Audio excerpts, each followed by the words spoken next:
Halo guys, balik lagi bersama gue Ogi di channel Krayon ya. Sekarang temanya ini. Maksudnya apa nih? Yuk kita lihat bareng-bareng.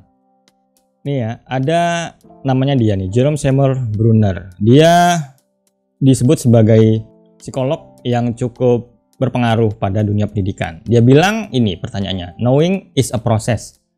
Gampangnya sih, tahu aja tuh nggak cukup gitu ya. Tahu itu cuma proses, bukan produk akhir. Jadi dia mengajukan sebuah konsep namanya discovery learning.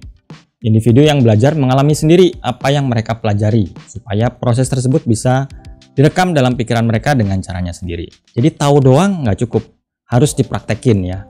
Harus didiscovery sendiri. Jadi beliau ini emang banyak berpengaruh dalam gimana seseorang belajar gitu ya. Gimana seorang mendapatkan pengetahuan dan mentransformasi pengetahuan menjadi skill atau habit.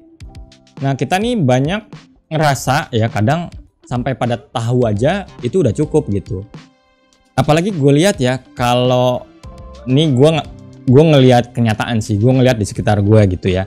Kita kan religius gitu ya, taat beragama lah, dalam artian ya ritualnya jalan, sholat, taraweh, ngaji, puasa gitu ya. Bahkan di beberapa media disebutkan ya hasil survei bahwa kita tuh sempat jadi nomor 1 gitu sebagai negara paling religius di dunia gitu ya. Ini tahun 2023 kalau nggak salah ya. Walaupun nanti ya ada update-nya ya. Ini juga update lagi, ternyata kita nomor berapa tuh? Nomor 7 ya. Versi dia nih sebagai negara paling religius di dunia. Jadi nggak nomor 1 gitu dia. Emang fluktuatif sih. Terus berdasarkan surveinya siapa juga gitu. Nah itu ngaruh. Poinnya sih, kita negara yang religius nih, tapi pertanyaan gua gitu ya, kenapa masih banyak korupsi ya, kenapa masih banyak ketidakjujuran gitu.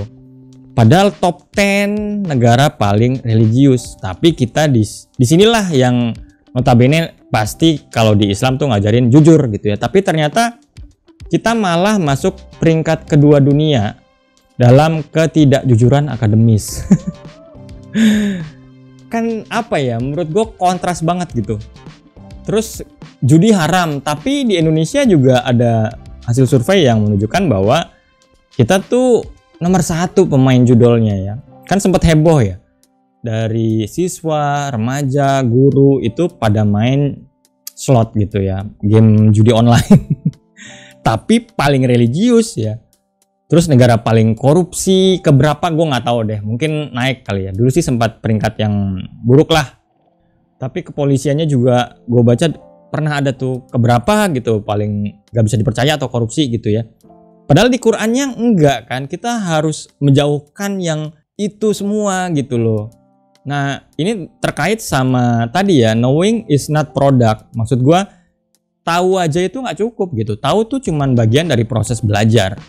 Contoh paling gampang deh, semua orang pasti tahu. Kalau gue tanya di kelas, gue juga pada tahu. Wahyu pertama yang turun apa? Iqra gitu, baca, ya kan? Tapi mana gitu, kita tahu, tapi nggak praktekin gitu ya. Justru malah minat baca kita rendah gitu. Malah dulu kan versi UNESCO apa versi apa gitu ya. Cuman 1 orang dari 1000 orang yang doyan membaca di negeri ini gitu. Ya entah valid atau enggak ya, tapi harus jadi pertimbangan sih. Gue sering mencoba membuktikan itu gitu di kelas gue. Jadi kalau di kelas nih gue ngajar, pas gue kasih kayak gini ya, wahyu pertama apa? Iqra gitu. Terus gue tanya gitu, kalian 3 bulan terakhir ada baca buku nggak? Ada buku yang dibaca nggak? Coba spill dong ke gue gitu. Ternyata nggak ada yang tunjuk tangan, men. Atau kalian lah yang nonton video ini, coba dalam 3-4 bulan terakhir ada nggak buku yang kalian baca? Bukan buku komik ya, bukan novel, tapi yang buku agak berat lah ya, filsafat kayak science kayak atau apalah gitu. Nah itu hampir semua kelas yang gue tanya itu nggak ada yang tunjuk tangan memang, paling 1. Berarti 3-4 bulan ke belakang mereka nggak baca buku, padahal tahu wahyu pertama adalah Iqra ya kan. Itu perintah yang lebih dulu turun daripada sholat, puasa, haji ya, itu duluan ya Iqra itu. Tapi yang mengamalkan ya negara-negara lain gitu kan, kayak Finlandia, Amerika, Jepang, makanya mereka maju gitu. Gue juga sebetulnya mempertanyakan sih, kita tuh umat religius gitu ya, muslimnya banyak, di Quran juga disebut sebagai umat yang terbaik lah atau apa gitu ya, banyak lah pelajaran di situ. Tapi kenapa nggak maju-maju gitu sih? Itu itu menggelitik pertanyaan gua gitu. Bahkan beras import, gula import, mana gitu loh yang katanya ikro gitu, yang harusnya logikanya kalau banyak baca problem solvingnya juga jadi bagus gitu ya. Itu baru baca doang loh ya, belum literasi. Literasi itu pemahaman apa yang dibaca, jadi nggak cuma bunyi tapi paham makna dari bacaannya. Itu Indonesia masih di peringkat yang bawah banget men di PISA kemarin ya, di tahun 2022. Jadi ini sangat menyedihkan. Belum lagi ini ya, nggak mampu berpikir kreatif, terus mahir membaca, paham konteks 0% gitu. Tapi tahu wahyu pertama tuh ikro. Ini apa sih masalahnya gitu. Nah, itulah kegilasan gue sebetulnya ya. Tapi gue sempat dapat sedikit pencerahan lah, anggaplah, dari Kiai Haji Ahmad Dahlan ya. Agama tuh kayak musik.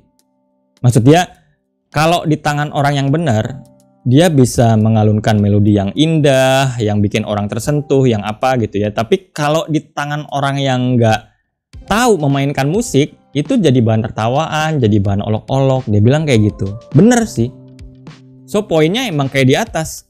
Tahu aja nggak cukup. Kita harus ngerubah pengetahuan kita tuh jadi skill atau jadi habit gitu. Supaya ya musiknya yang dimainkan jadi enak gitu ya.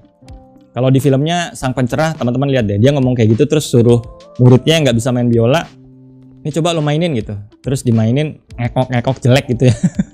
Tapi muridnya pas ngelihat Ahmad Dahlan ini main, wah indah banget guru gitu. Jadi pas dikasih ke dia jelek. Nah dia bilang, nah kayak itulah agama. Menurut gue sih cocok ya, analoginya bagus. Gak cuman dia sih, sama Bruce Lee juga ya.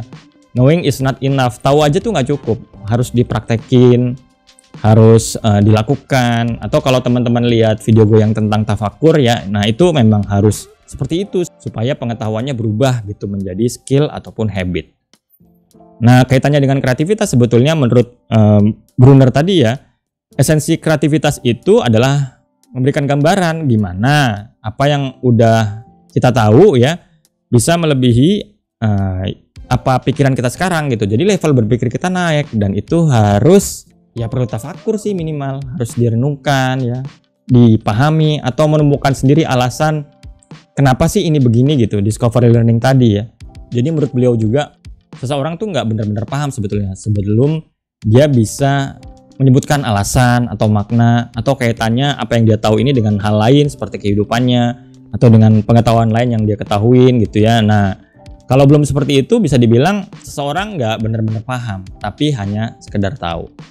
Sekedar tahu tuh kayak apa ya, sama lah kayak lo baca berita gosip gitu, apa misalnya ini selingkuh sama ini, ya udah terus nggak manfaat, terus lewat gitu aja gitu, lama-lama hilang, nggak lengket jadi habit ataupun skill. Jadi teman-teman kalau nonton video ini atau video gue yang lain ya tahu, sekedar tahu aja tapi nggak dipraktekin ya bisa hilang gitu aja, sama gitu ya, seperti yang berita gosip tadi. Oke, itu aja untuk video kali ini, semoga bisa bermanfaat. Thank you, wassalamualaikum, bye.